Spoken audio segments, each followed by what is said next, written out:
जब मैंने वो टॉप किया तो इधर जो वक्फा था ना, उसमें जो रिजल्ट निकले में और स्कूल में जाने में, उस दौरान मैं, चूँकि आपको बता चुका हूँ कि रोज़नामा हिलाल आता था हमारे गांव में फौजियों का, और उसके अलावा रोज़नामा कुस्तान आता था हमारी कोऑपरेटिव सोसाइटी उसके पास, मास्टर नैज साहब के पास।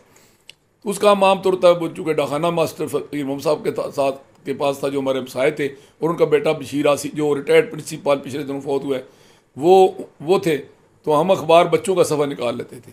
तो बच्चों के सफ़े से मैंने वो शौक़ पैदा हुआ अखबार पढ़ने का, और फिर मैंने कहानी लिख के भेजी जो रोज़नामा हिलाल में 26/1962 में पहली मेरी ये तारीर थी बतौर सहाफ़ी के, जो ज़ियारत के अनुमान से छपी।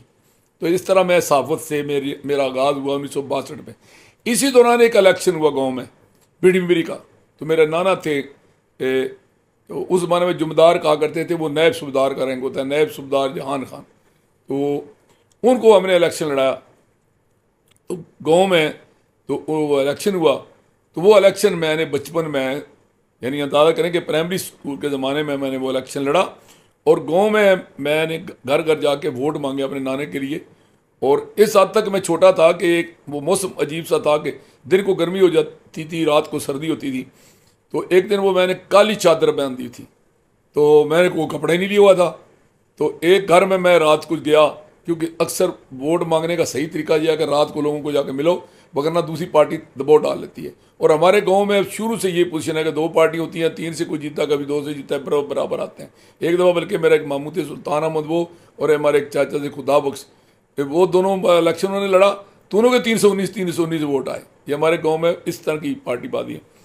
तो मैं जब वो वोट मांगने के लिए गया तो मुझे रास्ते में सर्दी लगी, तो मैंने अपने वो नीचे से चादर खोली, ऊपर मैंने उसको कर लिया, नीचे से मैं नंगा।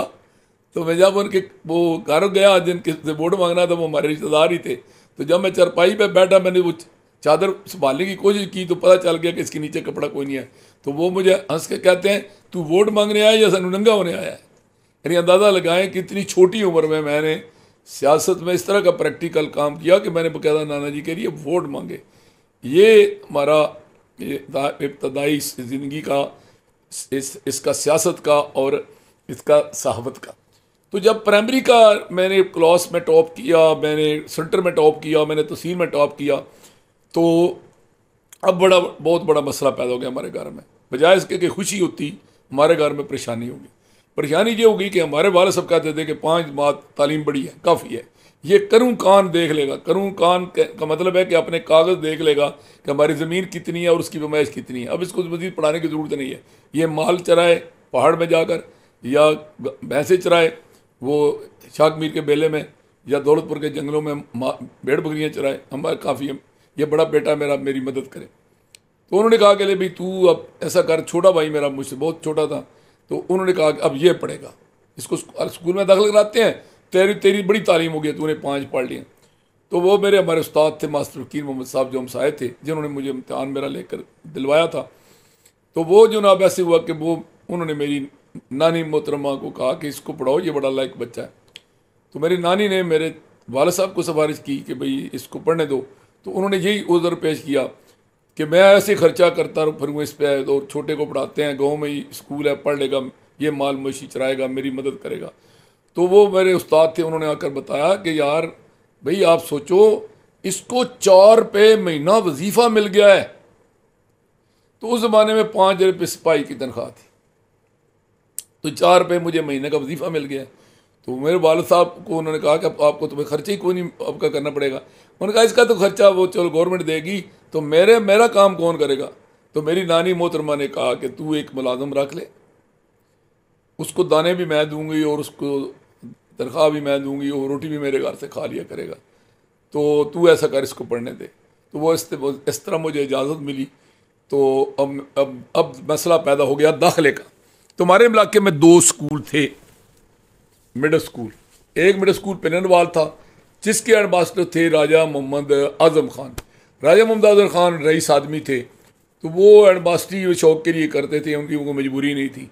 लिहाजा स्कूल का रिज़ल्ट जो है ना वो 3rd क्लास आता था। बहुत डिसिप्लिन कोई नहीं था, कमज़ोरी थी बड़ी, बिल्कुल तालीम का भट्ठा बैठा हुआ था।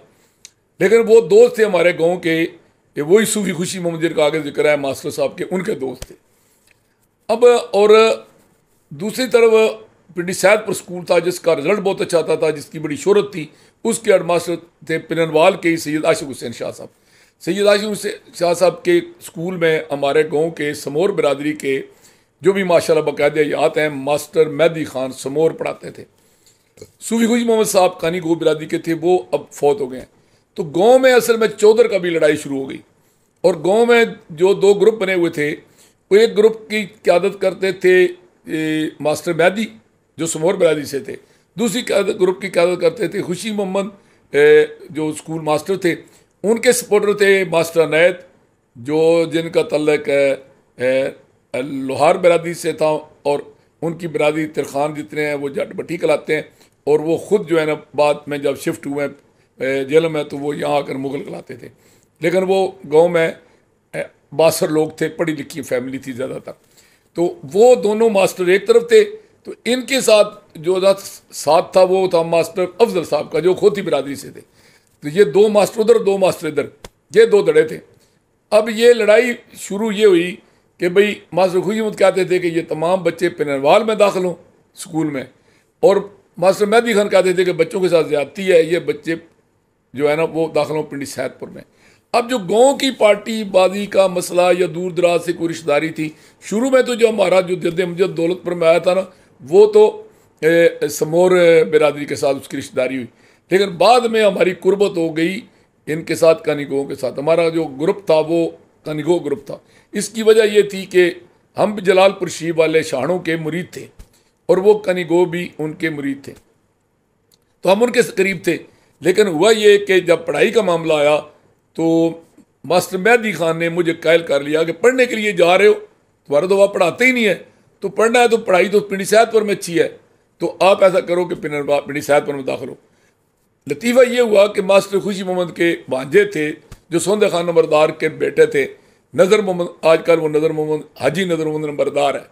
बहुत अच्छा आदमी है, बहुत सुलझा हुआ आदमी है, बदकिस्मती सी औलाद नहीं है, लेकिन बड़ा कमाल की शख्सियत है। वो बचपन में मेरा दोस्त था, क्लास फेलो था, फौज में बाद में वो रात रिटायर होकर अब आजकल अपनी गाँव में नंबरदारी कर रहा है, ज़मींदारी कर रहा है, बहुत अच्छा बंदा है।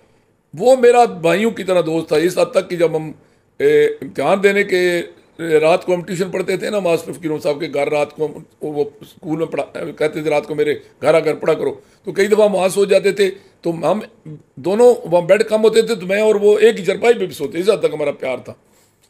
अब उन्होंने मुझे कहा कि यार मेरा मामू कहते हैं कि पिनरवाल दाखिल करो। मैंने कहा यार नज़र ऐसी बात सुनो, हम पढ़ने के लिए जा रहे हैं या आपके मामू को खुश करने के लिए जाना है? उन्होंने कहा पढ़ने के लिए जाना है। तो मैंने कहा मामू को जवाब दो कि हम पिंडी सैदपुर जाएंगे।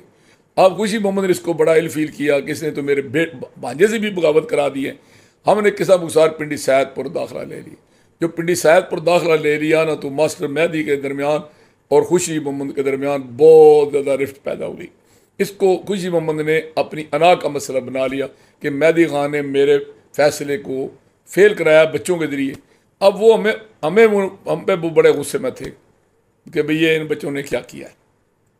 इस दौरान गाँव में सियासत फिर गर्म हो गई और हम लोग जो वो मास्टर मेहदी खान का ग्रुप था ना, वो अब सियासी तौर पर भी हमने ज्वाइन कर लिया। तो ये जो है ना हमारे इलाके के जगीरदार वडेरे और पीर और गदी नशीन, ये बड़े होशियार लोग हैं, ये बल्कि हर जगह के बड़े होशियार होते हैं। ये तरीक़ाकार ये करते हैं कि जो बंदा जिससे इनको ख़तरा हो या जिस बंदे का कोई वज़न हो या वैल्यू हो, उसके साथ फौरी तौर पर ये जनाब ना या उनके साथ दूध शरीक बना लेते हैं कि अपने किसी बेटे को और उनकी बेटी को या अपनी बेटी को और उनके बेटे को एक माँ का उनका या अपना दूध पिला दिया, रिश्तेदारी बना ली। या क्या करते हैं कि उनके साथ पग बटा लेते हैं। ये पग बटाना का ये होता है कि ये भाई बांध से भी बड़ी बड़ी बात होती है। मेरी पग आपके सर पर, आपकी पग मेरे सर पर, उसको कहते हैं पग बट भाई। तो मेरे वालिद साहब जो थे ना, वो कबड्डी के बहुत अच्छे खिलाड़ी थे, बुगदर उठाते थे, वो जो वज़न उठाते हैं। अच्छा, उसके अलावा वो ये बीड़ी पकड़ते हैं, ऐसे एक मर्द दूसरी को पकड़ता है, वो छड़ाता है, वो बीड़ी के बड़े तकड़े थे। कुश्ती जो होते ना वो करते थे, और उसके अलावा कबड्डी खेलते थे और बैल दौड़ाते थे, यानी उनका बड़े इस तरह के शौक़ थे। अब वो इस तरह बड़े मशहूर हो गए। तो जब मशहूर हो गए ना, तो हमारे इलाके में हुआ ये कि मैंने आपको बताया कि किनारे दरिया के एक कबीला आबाद है जो जालब कबीला है और वो अपने आप को राजा कहते हैं। वो माली तौर पर और सियासी तौर पर बड़े मजबूत लोग थे, क्योंकि ज़मीनें उनकी आबाद थी, उनके पास ही दाने होते थे, वही थनदार को नवाजते थे, वही पटवारी को नवाजते थे, यानी स्टेट की पावर उनके पास थी। हमारे इलाके में वो नहीं थे, लेकिन किनारे दरिया पर थे। वो हमारे इलाके में उन्होंने गांव देहात जो है ना तकसीम किए हुए थे, दड़े तकसीम किए हुए थे कि कोई चकशादी का ग्रुप है, कोई कोटली का ग्रुप है। कोटली में से राजा सफदर अली खान का तल्लक कोटली पीरा से था। वो राजा सफदर अली खान बाद में मेरी स्पोर्ट्स एक इलेक्शन मुझसे हारे, जिस पे मैं उनको जिला काउंसिल इलेक्शन में मैं 10,000 की लीड पर हराया, लेकिन बाद में उनको मैं ही चेयरमैन भी जिला काउंसिल को बनाया। वो मेरे चचा भी तो थे ना। तो अभी आज की एक बड़ी मारूफ शख्सियत है राजा कासम अली खान, जो चेयरमैन जिला काउंसिल इनके वो वालिद थे। तो वो कोटली पीरा के थे। और दूसरी तरफ ये जो राजा इफ्तिखार शहजाद साबिक तहसीन नाजम का नाम आपने सुना होगा चकशादी से, इनके वालिद थे राजा मुजफ्फर खान। दूसरी तरफ वो लीड करते थे चकशादी वाले। तो ये दोनों एक बिरादरी के होते हुए इनके दरमियान बड़ी टसल थी। जो टसल हमारे गांव में दो मास्टरों के दरमियान थी, ये इलाके में टसल दो राजों के दरमियान थी। उधर ये हुआ कि शाहने जलालपुर ये जो थे ना, ये भी अंग्रेज़ों को के नवाजे हुए थे। तो ये हमारे इलाके में पीरी की बुनियाद पर लोगों पर डबल इनका रोब था। एक तरफ थाना तहसील की ताकत, दूसरी तरफ इनके पास वो पीरी फकीरी की ताकत कि मजहबी रहनुमाई, लोगों से शीरनियाँ भी लेते थे, दाने भी लेते थे, और उस पर बिस्तरे भी लेते थे, और लोगों को थाने के नाम पर डराते भी थे, दबाते भी थे, वोट भी लेते थे। तो इनके मुकाबले में दारापुर का ख़ानदान था, जिसका आपशू ये है आजकल मतरूब मैदी और तारा मैदी। लेकिन उस वक़्त जो था वो राजा लहराज़ खान का, जिसका बेटा आजकल खान खबर है, लेकिन उसका कोई सियासत से तल्लक वल्क नहीं है, वो मतरूब का फॉलोअर है। तो ये राजा लहराज़ खान उस वक्त हमारा एक बड़ा नाम था हमारे इलाके में। और राजा लहराज़ खान की ये खूबी थी कि मेहमान नवाज बड़ा था। अपनी ज़मीनें बेचकर लोगों को जनाब यहाँ जेल कैंट में उसका बहुत बड़ा घर था, आज भी उनका घर है, कि जितने लोग तारीख पर आते थे, क्योंकि ट्रांसपोर्ट नहीं होती थी, होटल नहीं होते थे, लोग वापस नहीं जाते थे, उनको रात रहना पड़ता था। तो राज़ब खान के घर उनको चारपाई भी मिलती थी, उनको रोटी भी मिलती थी। तो ये वो डेरादार बड़ा था। वो एक ग्रुप की वो क़यादत करता था, दूसरी की सदात जलालपुर वाले करते थे। अब सदात जलालपुर के तोड़ करने के लिए इन्होंने क्या किया, दारापुर वालों ने, कि डेरी पीरा से एक ख़ानदान जो था ना, उनको बतौर पीर भी मुतारफ़ कराया और बतौर सियासी तौर पर लीडर के तौर पर भी मुतारफ़ कराया। उस ख़ानदान में दो बंदों ने बड़ी शोहरत हासिल की। एक पीर वलैद जो थे वो थे शिया, लेकिन वो बरेलवियों के भी लीडर मजहबी रहनुमा थे। वो उनके मुताबिक मशहूर था कि सपा वाला पीर है, कि जी वो आपको सप लड़े तो आप कह दें कि मैं डेरी वाले पीर के पास जा रहा हूँ, तो सप का असर नहीं होगा। इस हद तक तो हम परस्ती थी लोगों की। दूसरी तरफ पीर अनैस साहब कद के बड़े थे, लेकिन बड़े ज़हीन आदमी थे। तो वो इलाके के जिन्हें थनदार वगैरह होते थे, DSP, उनके साथ उनकी दोस्ती होती थी।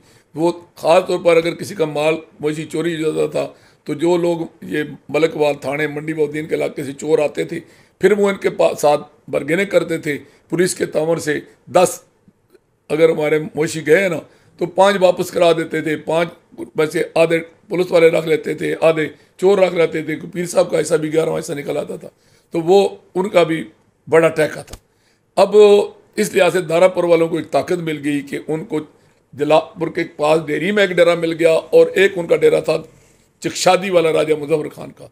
राजा मुजफ्फर खान बड़ा ज़हीन आदमी था, हमारे इलाके का राजों में से बड़ा ज़हीन आदमी था, और बड़ा उसका रोब था।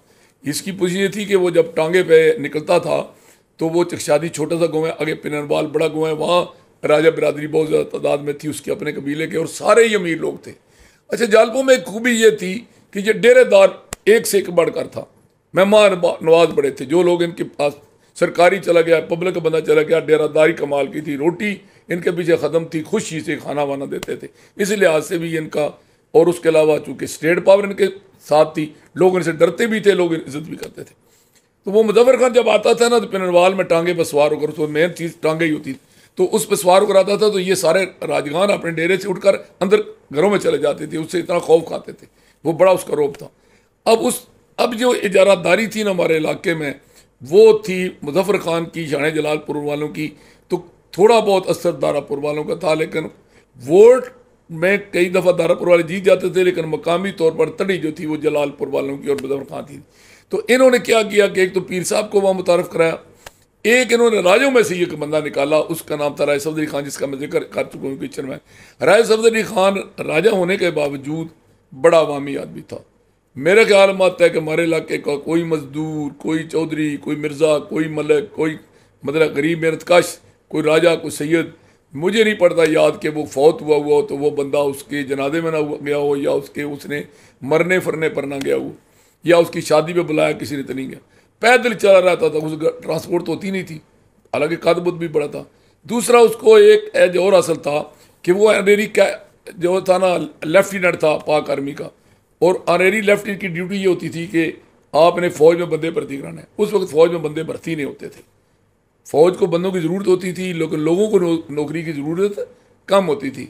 मेरी फ़ौज को बंदे तलाश करने पड़ते थे। वो क्या करते थे, जो कैसर वाले बंदे थे ना, जो लड़का कोई 8वीं से भागा है, कोई 5वीं से भागा है, कोई 10वीं पास कर गया, वो पकड़ पकड़ के फ़ौज में भर्ती कराते रहते थे। तो इस लिहाज से उनकी सियासत भी चलती थी, फ़ौज में भी उनकी टोट थी, और इंतज़ामिया में भी वो दारापुर वालों की वजह से उनका सरसुख था। लेकिन इस सारे में पर्सनैलिटी क्लाश आ गया ना, मफादात की लड़ाई आ गई, तो ये आपस में एक क्लास, एक कबीला होने के बावजूद राजों के मुखालिफ हो गए, पीर शानों के मुखालिफ हो गए, और दारापुरावे और शाने जो थे वो भी आपशाही तौर पर दूर चले गए। लेकिन एक चीज़ मैं आपको बता दूं, एक नफ्सियात है क्लास की। ये जो ऊपर वाली क्लास होती है ना, ये आपस में तो लड़ते हैं, लेकिन इनसे छोटी क्लास का बंदा जब मुकाबले में आ जाए वो ये एक हो जाते हैं। तो ये करते क्या थे कि अगर कोई गरीब बंदा इनमें से किसी के मुंह लगता था ना, तो ये सारे एक हो जाते थे और उसको दबाते थे कि ये इसको देखकर कोई और भी बंदा बागी हो जाएगा। लेकिन आपस में इनकी लड़ाई रहती थी। ये माहौल था हमारे इलाके का, और पोजीशन ये थी हमारे इलाके की, समाजी पोजीशन, ये मजहबी पोजीशन हमारी ये थी कि कोई बंदा किसी पीर, किसी सैयद के मुकाबले में ज़मीन पर बैठता था, कुर्सी पर, मूड़े पर, पीढ़ी पर नहीं बैठता था। इसको समझता था कि ये तौहीन है इनकी। बेनमाज, बद किरदार, ना इनसे औरतें बचती थी, ना पैसे लोगों का रिज़्क बचता था। कोई किधर से पीर बनकर आ गया, चौसदन शाह से आ गया जी, कोई सुगोदा से आ गया जी, ये मियाँ नंगयाने हैं जी, ये जनाब वो फलाने पीर हैं जी, फलाने पीर हैं। बड़ी गदियों की तो बात ही छोड़े ना, गोला शरीफ को, मोड़ा शरीफ को तो छोड़े ना, ये नीचे वाले जो छोटे छोटे पीर थे ये मान थे, अपने इलाके में थे, ये फलाना दरबार है, ये फलाना दरबार है। हमारा अपना जो दरबार था जिसके साथ हम बसते थे, वो चक्री में पीर शाह मोहम्मद का दरबार था। वो एक हमारे इलाके में नेकोकारा कबीला है, जिस कबीले का, ये आपको पता होना चाहिए कि ये जो पिंकी है ना, इमरान खान की बीवी, तो ये जो वो है बुशरा बीबी, तो ये जिस ख़ानदान के साथ इनकी वो पीर फकीरी का निज़ाम है, जिस दरबारों के साथ, ये सारे दरबार जो हैं ये नेकोकारा हैं। ये अपने आप को कुरैशी कहते हैं कि हम कुरैशी हाशमी हैं, और हज़रत जो है ना अकील बिन हज़रत अली, उनकी औलाद से अपने आप को बताते हैं। और इनकी बहुत बड़ी तादाद चिनोट में है, जंग में है, उधर पाकपतन में है। बड़ी गदियों जो है ना, ये बड़ी गदियों के साथ इनका तल्लुक। हमारे इलाके में ये हाशमपुर में है, चक्री में है, सगरपुर में है, और अब्दुल्लापुर में है, और पीरावाला में है, और हमारे पार एक गाँव है नूरपुर पीरावाला, वो भी ये एक ही ख़ानदान है। तो ये जो मकामी दरबार था पीर शाह मोहम्मद, जो बुज़ुर्ग थे, जो हमारे बुज़ुर्गों के भी पीर थे, आगे चलकर मैं उसकी भी कहानी सुनाता हूँ।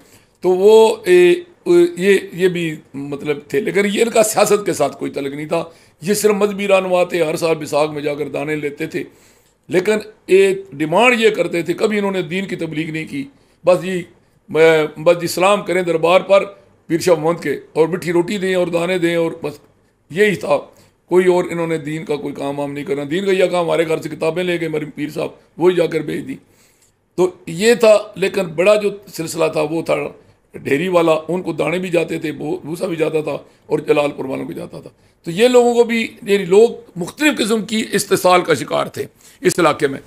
जिस इलाके को, यानी ये रेवेन्यू रिकॉर्ड में किनारा दरिया है, और मकामी आबादी में अल्फाज से ये इलाका गरजाख जो पहाड़ के साथ है, जो किला नंदनाथ और गरजाख आबादी थी तारीखी तौर पर, और जो दरमियाने वाला इलाका है इसको इलाका जालब बोलते हैं, हालांकि रेवेन्यू रिकॉर्ड में ये नहीं है। रेवेन्यू रिकॉर्ड हमारे में ये किनारा दरिया है। इससे अगले वाला वो फफरा कबीले के नाम पर चक तशकीद फपरा है और आगे चक तशकीद थल है जहाँ लिल्ला है, जहाँ से अभी हमारा MP है हाजी नासिर लिल्ला है। तो ये एक तो मजहबी तकसीम थी कि लोगों को बिठाना, उनको थर्ड स्टेज का जो है ना शहरी का दर्जा देना, और दूसरी तरफ थी इनके वडेरों की कि दारापुर का ख़ानदान वडेरा था, पिनरवाल के राजगान वडेरे थे, चकशादी के राजगान वडेरे थे, कोल्डी के राजगान वडेरे थे, दरिया जाल के राजगान वडेरे थे, शेरपुर पिंडी सैदपुर के राजगान वडेरे थे, पहाड़ में भी थे जजुआ, जैनवन राजपूत थे वो। लेकिन एक तो उनकी होल्डिंग थोड़ी यानी वो उनके पास ज़मीनें थोड़ी थी, दूसरा उनमें एजुकेशन ज़्यादा थी, लिहाजा वो निस्बतन वो कम लोगों के साथ ज़्यादती करते थे। बागा वाले का एक बड़ा ख़ानदान था, उनका यही रवैया था कि वो भी लोगों को अपने से जूनियर समझते थे, लेकिन वो याशी में पड़ गए। हालांकि इस इलाके में रॉयल हिस्ट्री जितनी बागा वाले के जजुआ राजपूतों की है कि ये उस शाही ख़ानदान की नस्ल में से हैं जो सदियों से जो सिकंदर आज़म के ज़माने से भी यहाँ हुक्मरान था, उस औलाद में से अगर कोई है रॉयल फैमिली तो वो ये बागा वाली की फैमिली है। आखिरी इनका मलिक शेर दिल था, अब तो वो बच्चे रह गए हैं, हमारी तरह के ही हैं। तो ये भी ख़ानदान इस तरह का था कि लोगों को ज़मीन पर बिठाना, उनका इस्तेसाल करना, उनकी ना इज़्ज़तें महफूज थी, ना जान महफूज थी, ना माल महफूज थी। जो छोटा मोटा बंदा थोड़ा इनको लगता था कि ये बागी है तो उसको या तो ये जूते मरवा देते थे या ज़्यादा ख़तरनाक होता तो कत्ल करवा देते थे, वहाँ से बच जाता था तो उसकी चोरी करवा देते थे, वहाँ से बच जाता था तो किसी झूठे पर्चे में चलान करा देते थे। तो ये अब लोगों के साथ इनका क्या सलूक था कि खुद ये बड़ी लोगों से मैं इज़्ज़त का डिमांड करते थे कि लोग हमें जनाब पीर साहब, शाह साहब, राजा साहब, लेकिन लोगों के साथ इनका माशरती सलूक ये था कि एक तो इनके सामने ज़मीन पर बैठना होता था, कोई इनके बराबर नहीं बैठ सकता था, ये था इस इलाके का कल्चर। और दूसरा ये था मसला कि जब किसी बंदे का ज़मींदार का यानी अंदाज़ा लगे कि कितने मतलब है किस तरह का इनका लोगों के साथ रवैया था कि इन्होंने हुक्के भरने पर दारापुर वालों राजों ने और ये जालपराजगान ने और बागा वालों ने हुक्के भरने पर सैयद रखे हुए थे। वह शाउट हुक्का भर, यानी सैयदों का तो हर मसलक में एहतराम है ना, बरेलवियों में, दीवानियों में, हदीसों में। तो ये तो अलग सवाल है कोई सैयद है या नहीं।